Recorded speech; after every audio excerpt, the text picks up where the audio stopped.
हरे कृष्णा। ओम नमो भगवते वासुदेवाय नमः। आप सभी भक्त जनों को कामिका एकादशी व्रत की हार्दिक शुभकामनाएं। श्रावण मास की देवमयी रातों में जब पूरा वातावरण भक्ति से भर जाता है, जब हर भक्त तुलसी का एक पत्ता लेकर भगवान विष्णु के चरणों में समर्पण करता है, तभी आता है वे पावन दिवस जिसे कामिका एकादशी कहते हैं।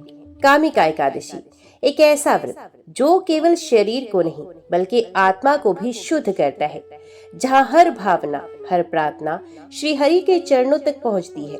पुराणों में कहा गया है कि इस दिन केवल एक बार ओम नमो नारायणाय कह देना भी सैकड़ों यज्ञों के फल के समान पुण्य देता है, और जो श्रद्धा से व्रत करता है उसके जन्म जन्म के पाप नष्ट हो जाते हैं।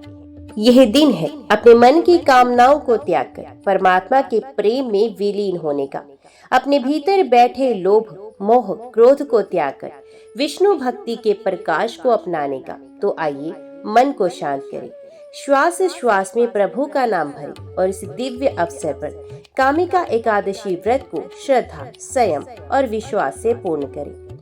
ओम नमो भगवते वासुदेवाय नमः। बहुत समय पहले की बात है।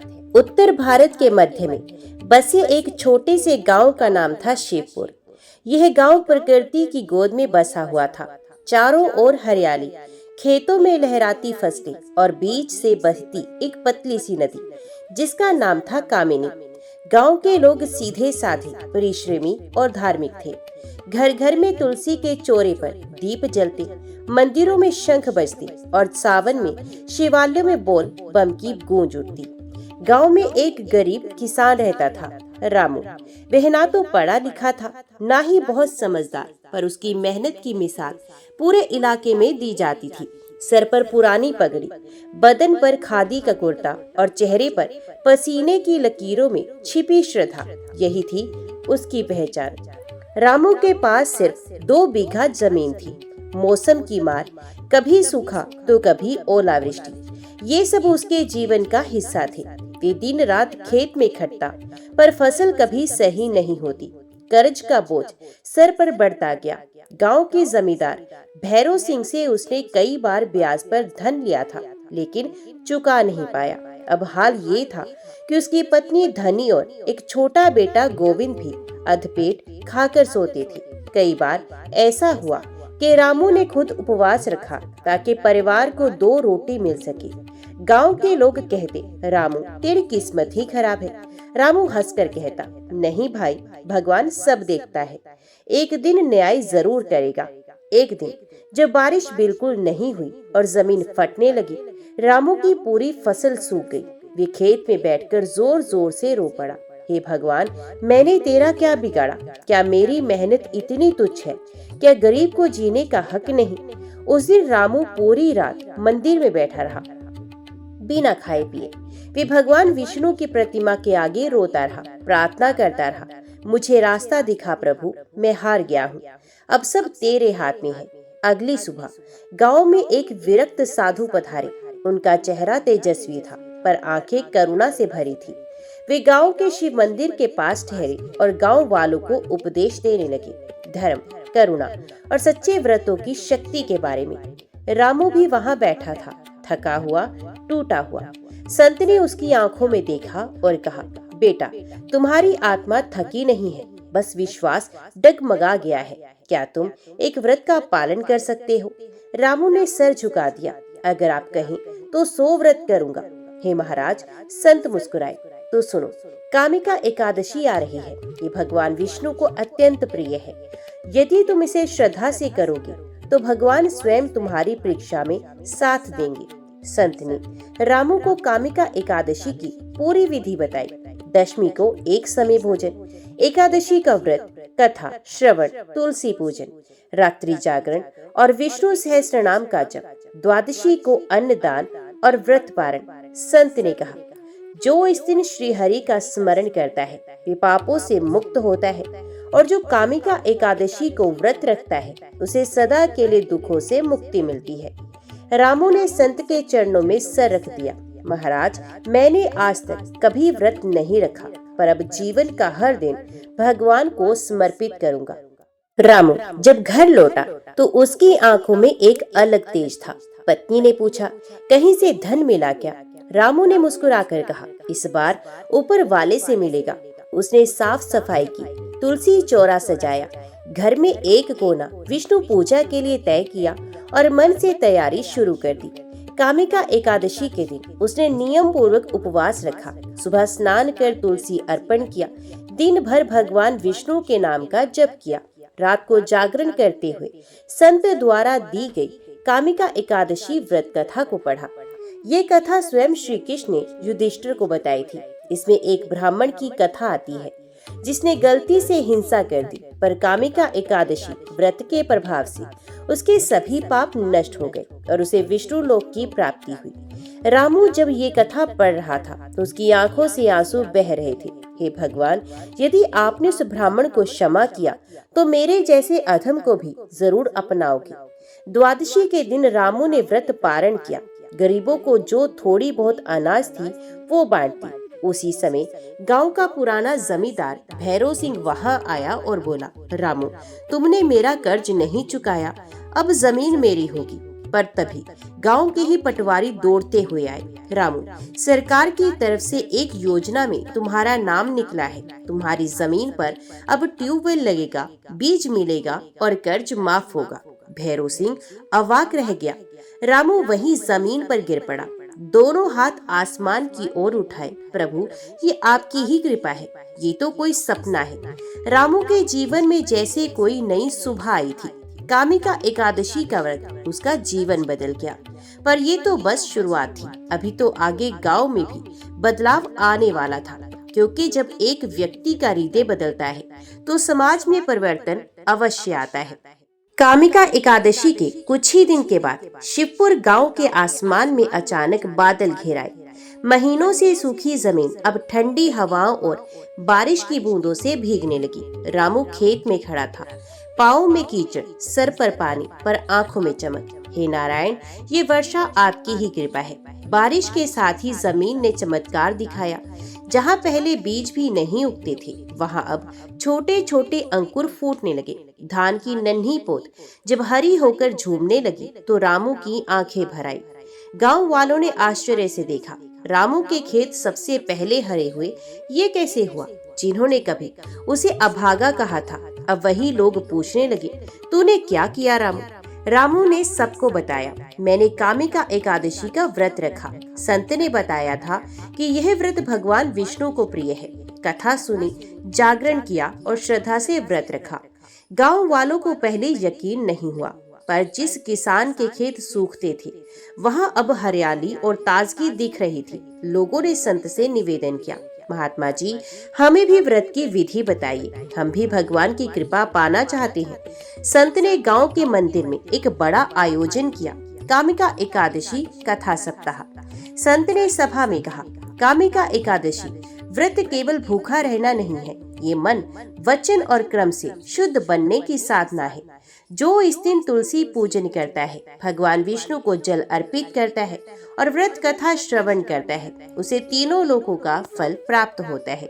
उन्होंने कामिका एकादशी व्रत की महिमा एक पौराणिक कथा के माध्यम से सुनाई। एक सेनापति जिसने युद्ध में अज्ञानता से ब्राह्मण की हत्या कर दी, ग्लानि में डूबकर उसने एक संत से व्रत की सलाह ली। कामिका एकादशी व्रत के प्रभाव से उसका पाप नष्ट हुआ।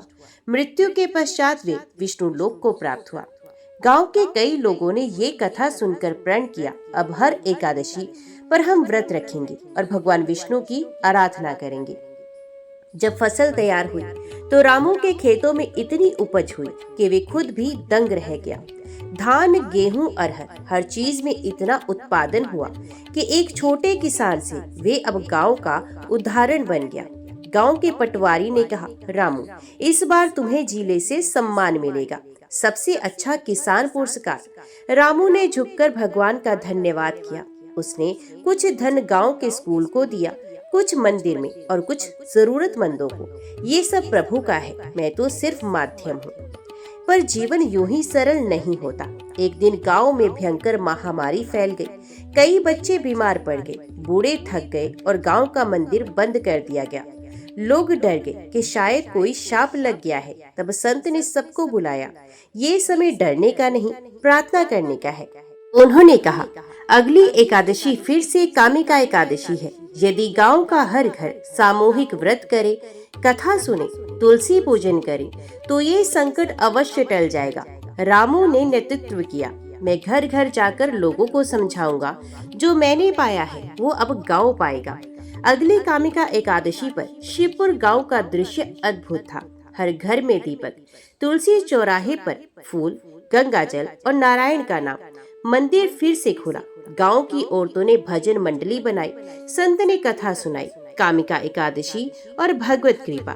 पूरा गांव एक साथ व्रत रखे हुए प्रभु का नाम जपता रहा। रामू, उसकी पत्नी धनी और बेटा गोविंद तीनों पूरी श्रद्धा से व्रत रख रहे थे। रात के अंतिम प्रहर में जब आरती हो रही थी तो आकाश में अचानक बिजली सी चमकी और मंदिर की मूर्ति से चमत्कारी प्रकाश फूटा। लोगों ने देखा, मंदिर के गर्भगृह में भगवान विष्णु की प्रतिमा स्वयं प्रकाशमान हो गई। संत ने कहा, ये संकेत है कि भगवान ने हमारी श्रद्धा स्वीकार की। अब ये संकट टल जाएगा। और सचमुच अगले दिन से महामारी कम होने लगी। बीमार बच्चे ठीक होने लगे। बूढ़ों में उत्साह लौट आया और पूरे गांव में फिर से उल्लास फैल गया। लोगों ने कहा, रामू ने भगवान को पाया और हमें भी उन्हीं के चरणों में पहुंचा दिया। अब शिवपुर एक साधारण गांव नहीं था, वह एक जीवित तीर्थ बन गया था। जहां पहले लोग अंधविश्वास में डूबे थे, अब वहां एकादशी की ज्योति जल रही थी। रामू अब केवल किसान नहीं, एक धार्मिक नेता, एक श्रद्धा का प्रतीक बन चुका था।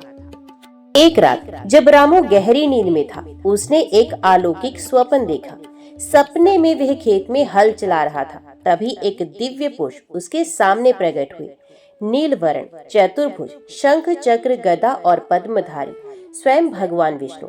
रामू ने घबराकर हाथ जोड़े। प्रभु, आपने दर्शन दिए, मैं कौन होता हूँ आपके योग्य? भगवान मुस्कुराए। रामू, तू वही है जिसने निष्ठा से कामिका एकादशी का व्रत किया, भक्तों को प्रेरित किया, गांव को धर्म की राह दिखाई। अब तू मेरे मंदिर का निर्माण कर, वहीं मैं सदा निवास करूंगा। स्वप्न टूटते ही रामू हाफते हुए उठा। उसका शरीर कांप रहा था, पर मन में आनंद था।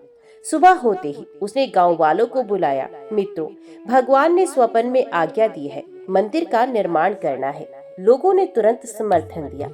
गांव के अमीर व्यापारी ने ईंटें दी, कुम्हार ने दिए बनाए, बढ़ई ने दरवाजे बनाए। स्त्रियों ने घर के काम से समय निकालकर पूजा का प्रसाद बनाया। मंदिर के लिए भूमि वही चुनी गई जहां रामू ने पहली बार खेत में भगवान से पुकार की थी। लगभग 3 महीने में एक भव्य मंदिर तैयार हो गया। पत्थरों की दीवारें, लकड़ी के दरवाजे, बीच में सुंदर गर्भगृह। गर्भगृह में विष्णु के प्रतिमा लाने का दिन निश्चित हुआ। शुभ दिन, अगली कामिका एकादशी। पूरे गांव ने व्रत रखा, भजन कीर्तन किया, कथा का आयोजन किया।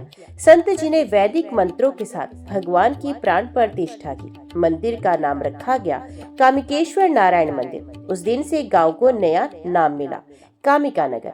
अब सिर्फ गांव वाले ही नहीं, बल्कि आसपास के 10-15 गांव से लोग कामिका एकादशी पर यहाँ आने लगे। दान, पूजन, कथा, तुलसी पूजन, जागरण, संतों का प्रवचन और सबसे बड़ी बात, रामू की कथा।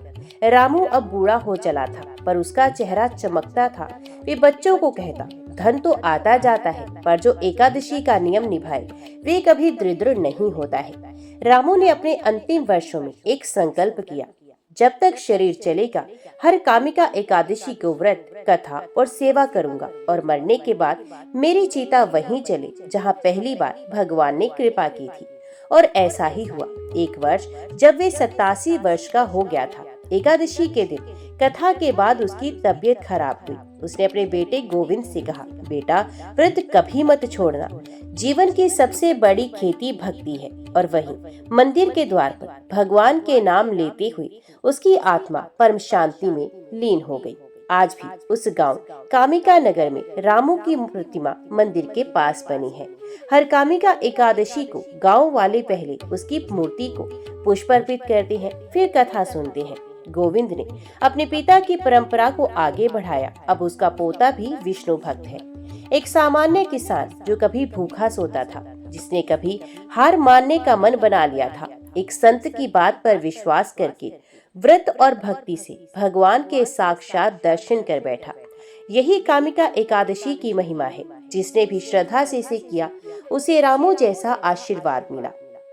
रामू की कथा केवल खेत की नहीं, मन की खेती की भी है। उसने भगवान के व्रत को अपनाया, उसके नियमों में श्रद्धा रखी और फल स्वरूप जीवन में धन आया, फसल में चमत्कार, मान मिला, गांव का सम्मान, धर्म फैला, पूरे क्षेत्र में भक्ति का दीप जला, मोक्ष मिला, मृत्यु के समय प्रभु स्मरण।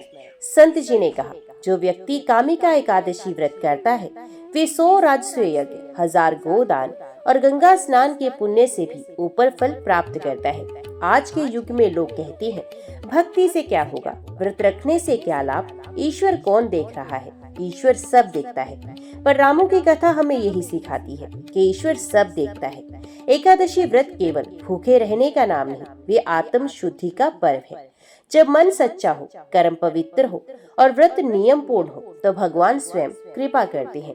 आज भी हर साल श्रावण मास की कामिका एकादशी को हजारों श्रद्धालु कामिकेश्वर धाम पहुंचते हैं, रामू की समाधि पर पुष्प अर्पण करते हैं। मंदिर में अखंड कीर्तन होता है, रात भर जागरण, भजन, कथा और प्रसाद वितरण होता है। संत लोग अब भी रामू की कथा सुनाते हैं। एक किसान जो विष्णु भक्त बना और सबका पद प्रदक्षिण किया। ये लोक कथा केवल कथा नहीं, एक संदेश है कि यदि आप ही जीवन की कठिनाइयों से जूझ रहे हैं, तो एक बार कामिका एकादशी को हृदय से कीजिए। रामू की तरह परिवर्तन आपके जीवन में भी आएगा। हिंदू धर्म में तुलसी का स्थान अत्यंत पवित्र है। ये मात्र एक पौधा नहीं, बल्कि देवी तुलसी का रूप मानी जाती है। जिसके घर में तुलसी का पौधा होता है, वहाँ लक्ष्मी का वास होता है। भगवान विष्णु की पूजा बिना तुलसी पत्र के अधूरी मानी जाती है। कामिका एकादशी व्रत पारण के समय तुलसी माता की कथा सुनना, पूजन करना और तुलसी पत्र अर्पित करना अत्यंत फलदायक माना गया है। इसलिए अब हम जानेंगे तुलसी माता की अद्भुत उत्पत्ति, तपस्या और त्याग की अमर कथा। सृष्टि के आरंभिक काल में जब राक्षसों का प्रभाव अत्यधिक बढ़ गया था, तब धरती माता व्याकुल हो गई। उन्होंने ब्रह्मा जी से प्रार्थना की, हे सृष्टिकर्ता, पृथ्वी पर अधर्म बढ़ रहा है, पवित्रता और तप का लोप हो रहा है। कृपा कर कोई ऐसा दिव्य रूप भेजिए जो धर्म की रक्षा कर सके। ब्रह्मा जी ने ध्यान में लीन होकर उत्तर दिया, धर्म की पुनः स्थापना के लिए एक दिव्य कन्या जन्म लेगी, जो भविष्य में तप, पतिव्रता और भक्ति की प्रतिमा बनेगी। वही कन्या तुलसी कहलाएगी। ब्रह्मा जी की आज्ञा से धरती पर एक राक्षसी कुल में एक कन्या ने जन्म लिया। उसका नाम था वृंदा। हालांकि वे राक्षसी वंश से थी, पर स्वभाव से अत्यंत धार्मिक, सात्विक और तपस्विनी थी। वृंदा के पिता थे कैलाश वर्मा, जो असुर होते हुए भी भगवान शंकर के परम भक्त थे। बचपन से ही वृंदा ने मंदिरों में जाना, मंत्र जपना और एकादशी व्रत रखना आरंभ किया। उसके भीतर अद्भुत तेज, करुणा और भक्ति का समन्वय था। वृंदा ने युवावस्था में कठोर तप आरंभ किया। उसका एक ही उद्देश्य था, मैं भगवान नारायण को पति रूप में प्राप्त करना चाहती हूँ। वे घने वनों में जाकर एक पैर पर खड़ी होकर तप करती, दिन रात ओम नमो भगवते वासुदेवाय का जप करती रहती। देवता, ऋषि और अप्सराएं भी उसकी भक्ति देखकर चकित हो गए। इंद्रदेव को भय हुआ कि कहीं वृंदा के तप से स्वर्ग ही न डोल जाए। उन्होंने नारद मुनि से अनुरोध किया, हे मुनिवर, वृंदा के तप को शिथिल कराइए, अन्यथा देवताओं का सिंहासन डोल जाएगा। नारद जी वृंदा के पास गए और बोले, वत्से वृंदा, तेरा तप श्रेष्ठ है, परंतु तेरा भाग्य किसी अन्य दिशा में जाने वाला है। वहीं एक अन्य प्रसंग में समुद्र से एक तेजस्वी असुर का जन्म हुआ, जिसका नाम था जलंधर। वे बहुत शक्तिशाली, वीर और पराक्रमी था। शिवजी ने उसे वरदान दिया था, जब तक तेरी पत्नी पतिव्रता है, तुझे कोई नहीं मार सकता। जलंधर को देखकर वृंदा के पिता ने उसका विवाह अपनी पुत्री से करवा दिया। वृंदा ने ये सोचकर विवाह स्वीकार कर लिया कि पतिव्रता धर्म के माध्यम से वे भी धर्म की सेवा करेगी। विवाह के बाद वृंदा ने अपने पति को धर्म के मार्ग पर लाने का हर संभव प्रयास किया। वे रोज विष्णु पूजा करती, व्रत रखती, तुलसी पत्र चढ़ाती और कामिका एकादशी सहित हर एकादशी व्रत कर दी, परंतु जलंधर अहंकारी होता गया। उसने देवताओं से युद्ध करना आरंभ कर दिया। उसकी शक्तियां दिन ब दिन बढ़ती गई, क्योंकि वृंदा का पातिव्रत्य और व्रत शक्ति उसकी रक्षा कर रही थी। देवता हारने लगे। तब सभी देवता भगवान विष्णु के पास पहुंचे। प्रभु, जब तक वृंदा का पतिव्रता धर्म है, जलंधर को कोई पराजित नहीं कर सकता। भगवान विष्णु धर्म की रक्षा के लिए कठिन निर्णय पर पहुंचे। उन्होंने एक योजना बनाई। मैं जलंधर का रूप धरकर वृंदा के पास जाऊंगा, जिससे उसका पतिव्रता धर्म भंग होगा और जलंधर पराजित हो जाएगा। भगवान ने माया रची और जलंधर के रूप में वृंदा के समक्ष प्रकट हो गई। वृंदा भ्रमित हो गई और पतिव्रता धर्म का नियम भंग हो गया। उसी क्षण देवताओं ने जलंधर का वध कर दिया। जब वृंदा को यह सत्य पता चला कि जो पुरुष उसके पास आया था वे उसका पति नहीं बल्कि भगवान विष्णु थे, वे फूट फूट कर रो पड़ी। उसका हृदय छलनी हो गया। उसने विष्णु भगवान को क्रोधित होकर शाप दे दिया। हे भगवान विष्णु, तुमने धर्म की रक्षा के लिए मेरी पत्नी धर्मिता को धोखा दिया है। मैं तुम्हें श्राप देती हूँ, तुम पत्थर के बनोगे, मेरी जैसी स्त्री के वियोग में तड़पते रहोगे। श्राप के प्रभाव से विष्णु भगवान एक समय के लिए शालिग्राम रूप में परिणित हो गए। श्राप देने के बाद वृंदा ने अग्नि में प्रवेश कर लिया, परंतु उसकी अशुर भक्ति, तप और त्याग को देखकर समस्त देवता विवल हो गए। भगवान विष्णु ने कहा, हे वृंदा, तुमने जो धर्म का पालन किया वे अमर है। मैं तुम्हें देवी तुलसी के रूप में जन्म दूंगा। अब तुम तुलसी माता कहलाओगी। मेरी पूजा सदा तुम्हारे बिना अधूरी मानी जाएगी। इस प्रकार वृंदा, जो राक्षसी कुल में जन्मी थी, अपने तप और त्याग के बल पर तुलसी माता बन गई। उनका जीवन भक्ति और धर्म का एक ऐसा अद्वितीय उदाहरण है जो हर स्त्री, हर भक्त के लिए प्रेरणा है। वृंदा की देह जब अग्नि में विलीन हुई, तब देवताओं ने उसकी भस्म को गंगा जल में प्रवाहित किया। वहीं पर एक चमत्कार घटा। उसी स्थान से एक पवित्र पौधा अंकुरित हुआ, जिसके पत्तियों से सुगंध आती थी और जिसकी छाया में तप करने वाले साधकों को शांति मिलती थी। सभी देवताओं ने उस पौधे को तुलसी नाम दिया, जो संस्कृत में अर्थ है अतुलनीय, दिव्य, अनुपम। ब्रह्मा जी ने घोषणा की, ये वृंदा ही है जो अब तुलसी बनकर पृथ्वी पर धर्म की रक्षा करेगी। जिस पौधे की पूजा करेगा वे श्री हरि का प्रिय होगा। वहीं एक अन्य समय पृथ्वी पर शंखचूड़ नामक एक राक्षस ने जन्म लिया। वे शक्तिशाली था, पर मन में विष्णु भक्ति थी। उसने वर्षों तक तप कर ब्रह्मा जी से वरदान प्राप्त किया, कोई मुझे तब तक मार नहीं सकता जब तक मेरी पत्नी का पतिव्रता धर्म अक्षुण्ण रहे। ब्रह्मा जी ने ये वर दिया। शंखचूड़ ने यह जानकर एक तपस्विनी कन्या से विवाह किया, जो कोई और नहीं बल्कि तुलसी माता ही थी, जिन्होंने नया जन्म लिया था। शंखचूड़ अत्यंत बलवान था। उसने देवताओं को युद्ध में हराना शुरू कर दिया। इंद्र, यम, वरुण सभी हारने लगे। अब एक बार फिर संकट बढ़ा और सभी देवता भगवान विष्णु और शिव की शरण में जा पहुंचे। शिव जी ने कहा, शंखचूड़ की मृत्यु तभी संभव है जब उसकी पत्नी का पतिव्रता धर्म टूटे। अब इतिहास ने फिर करवट ली। जिस प्रकार वृंदा के पूर्व जन्म में जलंधर की मृत्यु के लिए श्री हरि ने लीला की थी, उसी प्रकार अब शंखचूड़ के अंत के लिए भी विष्णु लीला रचने वाले थे। भगवान विष्णु ने शंखचूड़ का रूप धारण कर तुलसी माता के पास पहुंचे। तुलसी, जिनके हृदय में श्री हरि निवास करते थे, समझ नहीं सकी। वे उन्हें अपना पति मान बैठी और इसी क्षण उनका पातिव्रत्य भंग हो गया। उधर शिवजी ने युद्ध में शंखचूड़ को मार दिया। विष्णु ने फिर अपने असली रूप में प्रकट होकर तुलसी को सब कुछ बताया। जब तुलसी को ये सच्चाई ज्ञात हुई कि उन्होंने जिन्हें पति समझा वे भगवान विष्णु थे, उनका मन टूट गया। उन्होंने श्री हरि को देखा और रोते हुए कहा, हे प्रभु, आपने 2 बार मुझे धोखा दिया। आप धर्म के रक्षक हैं, पर 2 बार मेरे पतिव्रता धर्म की परीक्षा दी। मैं आपको श्राप देती हूँ। आपका हृदय सदा अधूरा रहेगा जब तक आप मेरे साथ विवाह नहीं करते। भगवान ने कहा, हे देवी तुलसी, ये श्राप नहीं वरदान है। मैं तुम्हें अपनी अर्धांगिनी बनाऊंगा। हर साल कार्तिक शुक्ल द्वादशी को तुम्हारे साथ विवाह करूंगा। तब से हर वर्ष तुलसी विवाह का आयोजन होता है। ये विवाह कार्तिक शुक्ल एकादशी, देव उठनी एकादशी के बाद द्वादशी को होता है। घर घर में तुलसी के पौधे को सजाया जाता है। श्री हरि शालिग्राम के साथ तुलसी माता का प्रतीकात्मक विवाह होता है। मंगल गीत, आरती और पूजा की जाती है। ये विवाह दर्शाता है कि भक्त और भगवान का संबंध प्रेम, तपस्या और त्याग से बनता है। अब तुलसी माता एक देवी रूप में प्रतिष्ठित हुई। उनकी पूजा के नियम तय हैं। प्रतिदिन तुलसी पर दीपक जलाना, तुलसी पत्र से श्री हरि की पूजा, एकादशी विशेषकर कामिका एकादशी पर तुलसी पूजन करना। तुलसी पत्र बिना श्रीहरि को भोग नहीं लगता। तुलसी घर में रखने से नकारात्मक ऊर्जा समाप्त होती है। तुलसी पूजन से पापों का नाश होता है। सभी एकादशी व्रतों में तुलसी पूजन अनिवार्य माना गया है, परंतु कामिका एकादशी विशेष रूप से तुलसी माता को समर्पित मानी जाती है, क्योंकि इसी दिन तुलसी का पूजन करने से भगवान विष्णु अत्यंत प्रसन्न होते हैं। रात्रि में तुलसी के समीप दीपदान करने से वर्षों के पाप समाप्त हो जाते हैं। तुलसी की कथा वृंदा शंखचूड़ कथा इसी दिन सुनने से पुण्य फल मिलता है। वृंदा से तुलसी बनने की यात्रा हमें सिखाती है भक्ति की अग्नि, परीक्षा की आंधी, श्रद्धा से शक्ति और भगवान की करुणा। तुलसी माता आज केवल पूजनीय नहीं, वे त्याग, समर्पण और शक्ति की जीवित प्रतिमा है।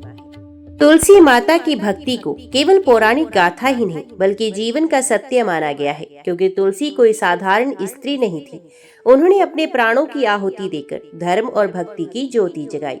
उनकी भक्ति का प्रभाव इतना व्यापक है कि श्रीहरि के बिना कोई पूजा तुलसी पत्र के बिना पूर्ण नहीं होती। रात्रि में तुलसी के समीप दीप जलाना पुण्यकारी होता है। तुलसी की पत्तियां मृत्यु के समय भी मुक्ति देने वाली मानी गई हैं। जो भक्त तुलसी माता की प्रतिदिन पूजा करते हैं, उनके घर में लक्ष्मी का वास होता है।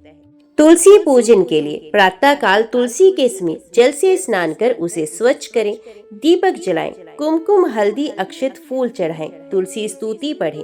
संध्या को तुलसी के निकट दीप जलाएं, ओम तुलसी नमः मंत्र का जाप करें। कामिका एकादशी सहित सभी एकादशी व्रतों में तुलसी का पूजन अनिवार्य माना गया है। क्यों? क्योंकि स्वयं श्री हरि ने कहा था, जो भक्त एकादशी को तुलसी पत्र से मेरी पूजा करता है, मैं उस पर सदा प्रसन्न रहता हूँ। ये व्रत पापों को नष्ट करता है। तुलसी पत्र अर्पित करने से अश्वमेध यज्ञ जितना फल मिलता है। तुलसी का सेवन करने से आत्मा शुद्ध होती है। तुलसी के पास दीप जलाने से यमदूत पास नहीं आती। तुलसी माता पूजन करते समय कुछ विशेष नियमों का पालन अवश्य करना चाहिए, जैसे तुलसी पत्र को ब्रह्म मुहूर्त में तोड़ते समय मंत्र बोले, केवल दाहिने हाथ से तुलसी पत्र ले, श्री हरि को तुलसी पत्र सहित नैवेद्य अर्पित करें। रविवार, एकादशी, संध्या समय तुलसी को ना तोड़े, गिरे हुए पत्र अर्पित न करें, नंगे पैर तुलसी के पास ना जाए। तुलसी की कथा कोई काल्पनिक आख्यान नहीं, बल्कि ये जीवन की एक जीवंत पाठशाला है। तुलसी से हमें सीखने को मिलता है त्याग। वृंदा ने अपने प्रेम और शरीर दोनों का त्याग किया। भक्ति, ईश्वर को पति मानकर तपस्या की। धैर्य, 2 बार धोखा मिलने पर भी भक्ति नहीं छोड़ी। क्षमा और करुणा, अंत में श्री हरि को स्वीकार किया। इस कथा का सबसे गहरा संदेश ये है कि यदि तुम निष्ठा और भक्ति से ईश्वर को पुकारोगे तो वह रूप बदलकर भी तुम्हारे पास आएंगे, पर परीक्षा अवश्य लेंगे। आज के समय में भी तुलसी माता का महत्व वैज्ञानिक और आध्यात्मिक दोनों है। तुलसी के पत्तों में औषधीय गुण होते हैं। ये वातावरण को शुद्ध करती है। घर में तुलसी होने से रोग और नकारात्मक ऊर्जा दूर रहती है। मानसिक शांति और ध्यान में सहायक होती है। विष्णु भक्ति और आध्यात्मिक उन्नति का केंद्र है। जय तुलसी माता, जय जय तुलसी माता। तुलसी माता की महिमा का पार नहीं। उनका जीवन हमें सिखाता है कि कोई परिस्थिति इतनी कठिन नहीं जिसे भक्ति से पार ना किया जा सके। कोई कर्म इतना छोटा नहीं जिसे ईश्वर ना देखे। कोई व्रत इतना व्यर्थ नहीं जिसे निष्ठा से किया जाए। कई गाँव में तुलसी माता के चमत्कारों की लोक कथाएं प्रसिद्ध हैं। एक समय एक निर्धन दंपत्ति ने 11 एकादशी तक तुलसी पूजा और व्रत किया। कामिका एकादशी को विशेष पूजन कर तुलसी विवाह का संकल्प लिया। कुछ ही दिनों में उन्हें संतान सुख प्राप्त हुआ और उनका जीवन धन धान्य से भर गया। एक किसान ने अपने घर तुलसी पूजन की परंपरा आरंभ की। एक बार सर्पदंश से उसकी मृत्यु होने वाली थी, पर तुलसी की पत्तियों को उसके पुत्र ने उसके मुख में रख दिया और कुछ ही क्षणों में वे पुनर्जीवित हो गया। तुलसी और शालिग्राम का विवाह केवल लौकिक विवाह नहीं, ये भक्त और ईश्वर के पवित्र संबंध का प्रतीक है। तुलसी प्रतीक है भक्त की निष्ठा, प्रेम और तपस्या। शालिग्राम प्रतीक है ईश्वर की कृपा, करुणा और स्वीकार्यता। जब तुलसी, भक्ति और भगवान शालिग्राम का मिलन होता है तो जीवन में आनंद, शांति और मोक्ष का मार्ग खुलता है। कामिका एकादशी व्रत के पारण के समय तुलसी माता की कथा कहने का एक गहरा कारण है। ये कथा त्याग, पतिव्रता और परम भक्ति की मिसाल है। तुलसी व्रत पारण से व्रत की पूर्णता मानी जाती है। भगवान विष्णु स्वयं कहते हैं, जो कामिका एकादशी का पारण तुलसी पूजन व कथा से करता है उसे सहस्त्र यज्ञों का फल प्राप्त होता है। तुलसी माता केवल एक पौराणिक चरित्र नहीं, वे आज भी हर घर, हर आंगन, हर मंदिर में जीवित शक्ति के रूप में पूजी जाती है। घर में तुलसी रखने से घर पवित्र रहता है, मानसिक शांति मिलती है, रोग और दरिद्रता दूर रहती है, आध्यात्मिक उन्नति होती है।